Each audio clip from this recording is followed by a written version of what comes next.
জীবনের চরম সত্যিটা হলো সব কিছুই মেনে নিতে হয়, যতই কষ্ট হোক না কেন। বাস্তবতা যখন যে পথে নিয়ে যায় সে পথে হাঁটতে হয়।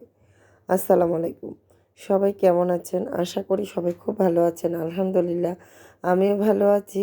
ভিডিওটা দেখে হয়তো সবাই বুঝতে পারছেন যে আমি কোথায় আছি। আমি আছি বিশাল বড় একটা মাঠে। এখানে খেলা হবে, আনন্দ হবে, মজা হবে।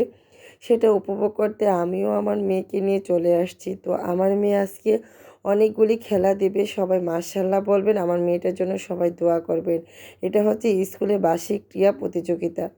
তো এখানে এসে এই যে আমার মেয়ে খেলা দিচ্ছে না, আমি আনন্দে ভরপুর। খেলা দিয়ে সে প্রথম খেলায় দৌড় খেলা দিল, সেখানে সে সেকেন্ড হলো। তারপরে আবার সে দ্বিতীয় খেলা দিল চকলেট দৌড়। মুখে চকলেট নিয়ে যে আগে দৌড়ে যেতে পারবে সেই ফার্স্ট। তো এটা তো আমার মেয়ে সেকেন্ড হলো। লাস্ট টাইমে খেলা ছিল, এটা হচ্ছে মানে অঙ্ক দৌড়, মেধা নিয়ে খেলা। মানে যেটা অঙ্ক করে কার আগে কে গিয়ে পৌঁছাবে। তো এটাতে আমার মেয়ে ফার্স্ট হয়েছে, মাশাআল্লাহ আলহামদুলিল্লাহ। 3টা খেলাতে সে টিকেছে, এটাই আমার কাছে সবচেয়ে বড়, অনেক বেশি বড় পাওয়া। তো আমার মেয়েটার জন্য সবাই অনেক বেশি দোয়া করবেন। আল্লাহ যেন তাকে সুস্থ রাখে, ভালো রাখে, ন্যাক হায়াত দান করে, সে যেন প্রকৃত অর্থে মানুষের মতো মানুষ হতে পারে। মাঠটা এত বড়, বিশাল বড় মাঠ এটা, কিন্তু মাঠে এত ধুলাবালি যেটা আমি এবং আমার মেয়ে কেউই মেনে নিতে পারছিলাম না। কারণ পরপর 2 দিন ওখানে গিয়েছিলাম। প্রথম দিন প্র্যাকটিস হয়েছে, তারপরের দিনই ফাইনাল খেলা ছিল। কিন্তু এত ভারী ধুলার কারণে আমরা একদম অধৈর্য হয়ে গেছিলাম। তারপরও যখন মেয়ে খেলাতে টিকেছে, আনন্দে মনটা একদম ভরে গিয়েছিল। আর আমি আমার অতীত জীবনে ফিরে গিয়েছিলাম। যখন আমাদের মাঠে খেলা হতো তখন সেই স্মৃতিগুলি আমার চোখে ভেসে আসছিল।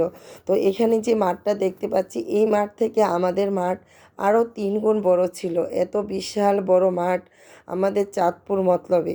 ওই মাঠের সাথে আসলে তুলনা হয় না। তো যাই হোক, নিজের স্মৃতিচারণ করলাম আর মেয়ের খেলার ভিডিওগুলি একটু ক্লিপ নেওয়ার চেষ্টা করলাম। আসলে আমাদের সময় একরকম খেলা ছিল আর এখনই অন্যরকম খেলা। তো খেলাই যে খেলাই হোক না কেন, ক্রীড়া প্রতিযোগিতা অনুষ্ঠানে অংশ নেওয়াটাই অনেক বেশি মানে ভালো লাগা কাজ করে। তো যাক, বাসায় ফিরে আসছি। বাসায় ফিরে এসে এই যে রান্নাটাও বসিয়ে দিলাম। তো ঝটপট করে ছিমের বিচি আর কই মাছ দিয়ে রান্না করব। দেশি কই একদমই ছোট ছিল। যখন মাছ আনি না, খাওয়া শেষ হয়ে যায়, লাস্টের দিকে দেখা যায় ছোট মাছগুলি ফ্রিজে থেকে যায়।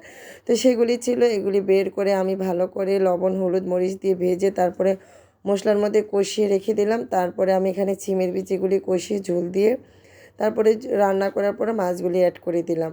তো ঝটপট রান্না করার পর না, রান্নাটা অনেক বেশি মজা হয়েছিল। মাঝে মাঝে দেখা যায় ঝটপট রান্না করার পরও রান্না অনেক বেশি মজা হয়। তো এখন গরম ভাতের সাথে মজা করে খেয়ে নেব।